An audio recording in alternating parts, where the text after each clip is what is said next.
racial big time. But I'm gonna just give you a time that I remember when I was like 6 or 7 years old, where I used to always hear my mom. My mom was half Mexican. My grandfather was from Mexico, and my mother's mother was from Canada, and she was half German and half Jewish. Okay, and my father's African American. So, but I used to always hear her talk about her mom because her mom died when she was 8 years old. So she was raised by her big sister, which was my Aunt Betty. So I was raised by two amazing women. But what was crazy is I remember her pride transcended to me. So I was like, yeah, I'm German. And, I was just happy to be what my mom wanted to be, and I wanted to be what my mom was. You know what I mean? So, and I didn't have a dad at the time. I mean, my dad was never around, so I really couldn't identify with, my African American roots as a really young man. But when I was about 4 or 5, he started picking us up and taking us to my sister's house. So I also grew up with my African American family. So it was really weird, but I grew up in a Polish and a German neighborhood. On the south side of Milwaukee. It was crazy. So I always remembered always being called the N-word growing up. It was the 70s. I'm 50, so there's no hiding it. But it was in the early 70s, in the mid 70s. So Dr. King just passed away a couple years before I was born. I didn't know about that then, but I started learning about it. But just always being called that and always being beat up because of the color of my skin, I was confused. I didn't really understand it because I was German. Well, count the German part. I just want to be like it. Count the German part then, okay? Whatever you don't like, I'm part of you. So I just remember that as a young person. And all I want to tell people is this more than anything is, yes, I went to prison. Yes, I was a screw up. And to you, more than anything, young sir, the thing is, listen to the people who love you the most, I promise you. That's the only thing I didn't do, and I apologize for putting you on the spot. But if I had listened to my mother, which knows everything, because let me tell you something, after about 17 years in prison, buddy, let me tell you something. I had to, the hardest part of my life was realizing that everything she ever told me was right and I was always wrong. Yeah. That's tough. After 17 years, man, sitting in a cell, you're just like, wow. But, I think, let's talk about Dr. King because think about it. He was such an amazing human being. Think what he did about yesterday, what he does today, and what he's going to do long after we're all gone. We're still going to know who Dr. King was. He was that powerful of a person. And I will never try to compare myself to that person, but I'm an American citizen. I believe in my country more than anything in the world. I don't care about politics and all that stuff. Who you are is who you are. I really believe that. And my whole goal in life is this. I just want to leave a legacy. I want to tell you guys something, because you know what? It's about dripping. I remember my first grade teacher, Miss Circle, and my second grade teacher. I still talk to my third grade teacher, and she still teases me about how bad of a kid I was. I got kicked out of school in third grade. Who does that? But I did. But my point is this. I always remember what they gave me. Drop gems. If the kid is bad, your nephew, your niece, give it to them. Say, here, this is yours. Even if they don't hear you, they hear you. That's why we have ears. They might not accept what you're giving them today, but I promise you, it took me 36 and a half years to figure it out.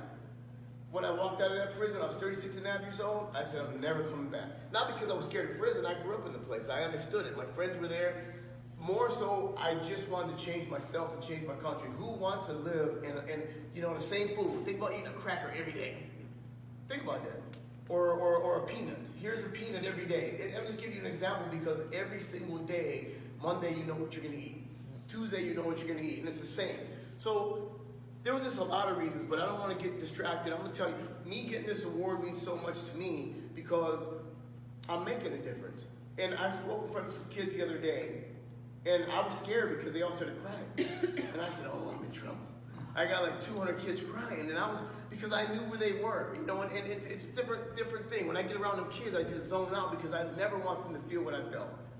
And when Jim was talking about me wanting to see the squirrel, man, I was so happy to see a squirrel. I mean, think about that. We take everything for granted, and I just wanted to get out because all I seen was walls. I was always in maximum security, so I never got to see outside the wall. I got to see birds, but when I went out, I wanted to see a squirrel, to see that I was human again, and to say, wow. So I appreciated stuff.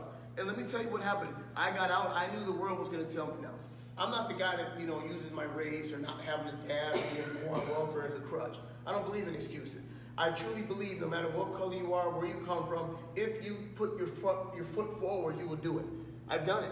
I'm a loser. I was a loser my entire life. I'm not educated. I'm educated now. I've read about 1 million books, but, I graduated high school at HSCD, but when I hire a lot of guys and they come through, and I'm telling you, people ask me, what do I do? I'm a drug counselor. I'm an excuse counselor. I'm a lazy man counselor. You know what I mean? That's what I do. I sit here and listen to everyone's gripes. I'm like, guys, the wrong person, because at the end of the day, nobody believed in me. And all my life, they told me I'll never be nothing. And all it did is it fueled me, because I knew it was a lie.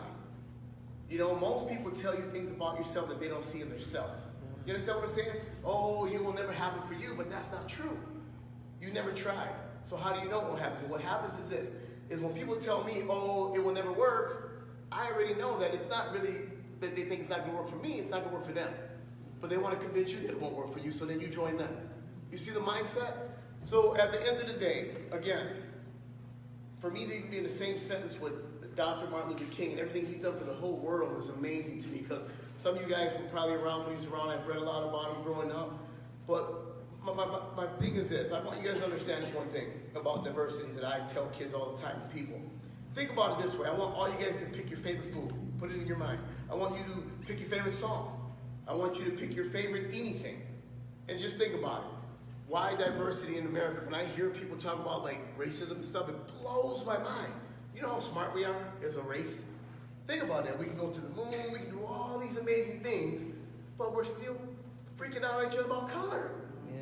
Let's all turn ourselves inside out and see what happens. Yeah. Who's who? Yeah. What's what, right? But just think about this once.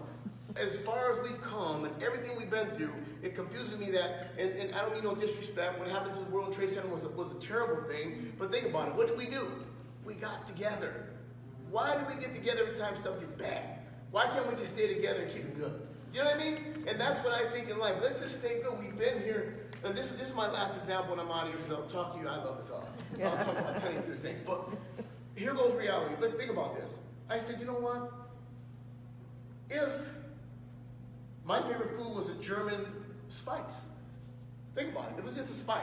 And my favorite song was an Irish song from an Irish band. You know, here in America. They could be American, but they're Irish descent, right? So think about that. Let's just pretend I don't like Irish people or German people. And I say, go back where you came from, because believe it or not, we all come from somewhere. Yep. Our ancestors did. Ain't none of us. We all come from somewhere, people. So think about this. This is the only fair way I can look at it. That means if I ask the Irish to leave, guess what leaves? We can't have it two ways. Everything they ever invented, every single spice that you don't even know that you eat that's Irish, their language, because if you know anything about American language, it's a gumbo. It's a mix of everybody. You know what I mean? If you go ahead, if you're that smart, and just take the roots of all the words and see, yeah, there's a lot of Latin and Greek, but it starts falling into place where you got some Indian words in there. You have some African American words in there. You have some Irish, some German, some Mexican, tomato. Woo! I bet y'all can speak Spanish. Say taco. Okay. So my thing is this. So the reality is, if a German leaves, everything that they ever encompassed has to go. So that means your favorite artist that's 10% German has to go, because that 10% makes him who he is. You take the 10% away from that person, guess what? He cannot exist. Huh? That whatever, I haven't researched, but there's that food I guarantee you're eating, you have no clue where the origins come from, that has to go. Your favorite song has to go. Right? If we're going to be fair. So the reality is, what you got to know is we built something here. Bad, good. We can't cry about what happened. We can remember what happened and never let it happen again. But guess what? We got to stop crying over these little things. I never argue about politics, religion. You are who you are. You believe what you believe. I respect that. That's okay. You know, so just remember that. We built America together. The United States of America. Did you hear the key word? What was the key word? United. The United States of America could never be the United States of America if the Germans left. If Ellis Island didn't exist. If the slave trade didn't exist. Guess what? It won't exist. So then what happens to everybody? If it goes bad for one, it's going to go bad for everybody. Everyone has economic spending power here. Everybody.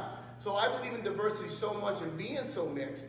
You know, I really am proud of everything I am. You know, I might be a little bit more of this and a little bit more of that, but I am. You know what I'm saying? So that's what I want you guys to take here in Appleton more than anything. Is we're the same. I don't care if you're Republican, Democrat, Muslim, Catholic. I don't care.